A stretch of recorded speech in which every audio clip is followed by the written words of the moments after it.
Imagine walking through once bustling neighborhoods where bodegas were packed with customers, bustling crowd, foot traffic was at an extremely high level.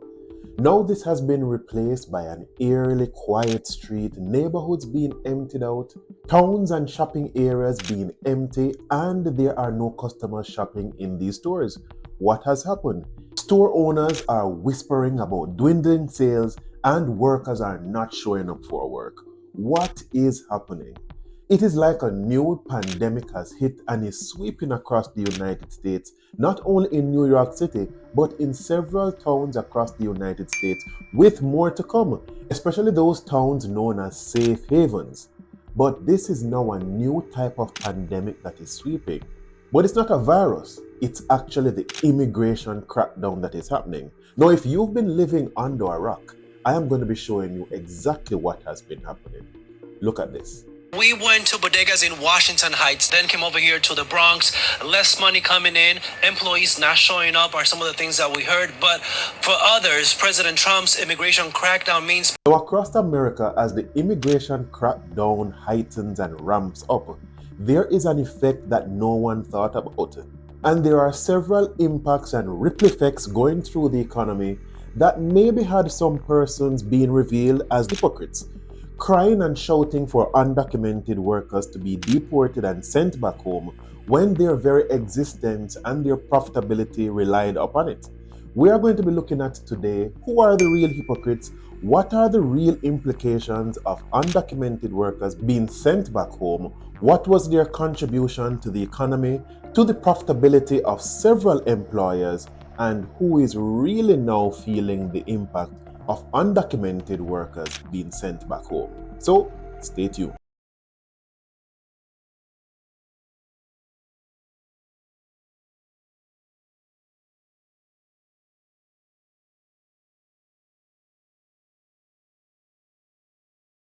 The next level life hacks, where we take the next steps needed to grow towards our financial freedom and our success.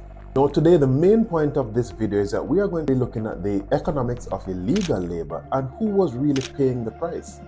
Now for several years, undocumented workers have been the backbone of certain industries like retail, food services, and construction, not to mention the healthcare sector, because several personal care homes relied on undocumented workers to take care of the sick and the elderly, especially after the pandemic when healthcare workers were very hard to find.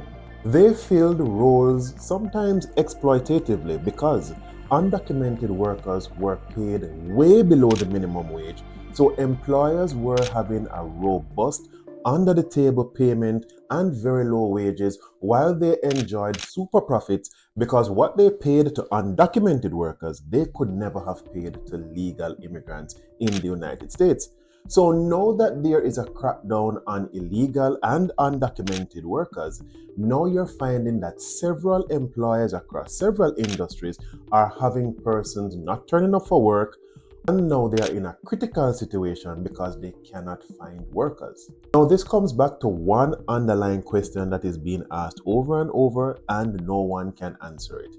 So the big question is this: if it is that these workers did not have legal employment status, how are they making money in the first place? Is there a robust employment of under-the-table jobs whereby they are being paid way below minimum wage? Apart from that, does this shadow economy also involve stolen goods and organized crime? The next question is this: if it is that these individuals did not have legal employment status, why are these workplaces now being emptied out, and why are employers having difficulty with them not turning up for work and finding other persons to fill their spaces?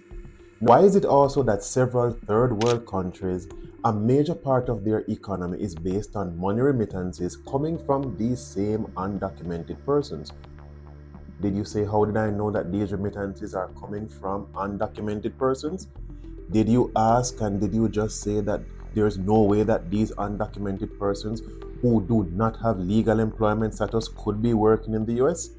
If this was the case, why did Governor Ron DeSantis implement a rule that stated that for all persons who are now going to be remitting funds from Florida, they have to show legal presence and documented presence within the United States? What's that? You didn't hear of that? Okay, watch this clip.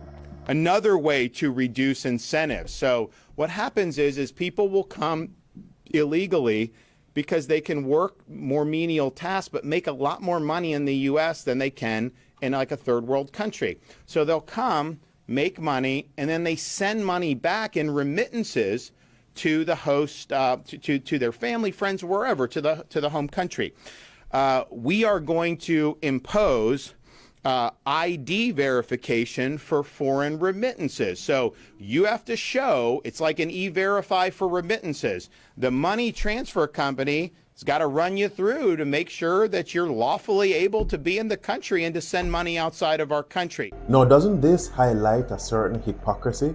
When there was the campaigning and the outcry that all undocumented or illegal immigrants must be sent back home and removed from the United States, did these employers forget or not realize that they would be losing a large part of their employment? What did they think?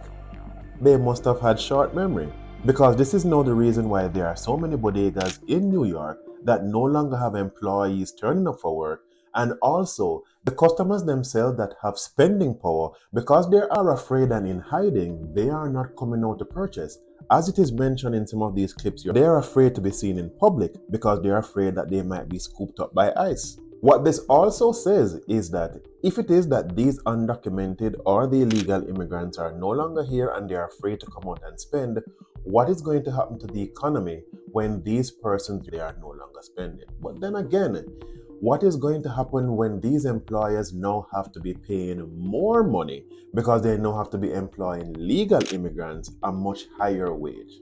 Take for example Bodega X, and I'm not going to include their name just for their privacy and safety. They had 6 workers that they were paying $10 per hour as opposed to the required minimum wage of $15 per hour. They were therefore able to save themselves $300 per week in terms of wages. So if they are now to be paying the correct minimum wage, their labor cost is now going to be increased by $300 per week, or a whopping $1,200 per month. Are they going to be able to absorb this? No. They are going to find a way to now pass this on to consumers in terms of raising the price of the goods that they are selling. Now, while some businesses are crying out regarding the loss of customers and the loss of employees, you have certain persons in neighborhood that are saying that they feel much safer coming out now because the streets are safer, because these violent criminals are no longer in the neighborhoods. Let's take a look at this Bronx resident and what he said about the current state of the neighborhood versus what existed before. An immigration pandemic. There's a lot of criminals. Now streets is more safe. You can see, you can walk now. Now, could there really be a correlation between the ICE crackdowns and the reduction in crimes in these cities? Who knows? But what he has said is that he does feel safer in his neighborhood since the immigration crackdown started and there are less persons that are roaming around in the neighborhood. But the question is, has the crime really left with the deportation of these individuals, or is it that the crime has now gone more underground or just been put on pause until there's no longer a focus and the raids occurring in the neighborhoods? Then the criminal elements will re-emerge. Only time will tell. Let's, however, now look at the other side, because it can also be said that there were several legal, documented immigrants who were unable to get jobs because they just could not compete and they were unwilling to accept these jobs for the less than minimum wage that was being paid out to them. Therefore, these individuals are now able to go and get employment at the correct rate and at the correct wages that they should be paid from the very beginning. Therefore, a whole new level of employment is now going to be opened up, and the right legal and documented immigrants can now get jobs and get paid at the right amount. What this really shows, though, is that the immigration enforcement is really reshaping America's cities, whereby once bustling towns have now been turned into ghost towns, whether permanently or temporarily. What it also shows is that the landscape of employment and wage bill and labor cost is now changing, because whereby businesses would be paying a certain low amount to undocumented and illegal immigrants, they now have to be paying a different amount to legal and documented undocumented immigrants. What it also highlights is that crime rates may be declining where undocumented criminal elements are no longer roaming around. And lastly, what it is also showing is that there is a long-term economic shift which is favoring businesses that are actually following the labor laws of the United States.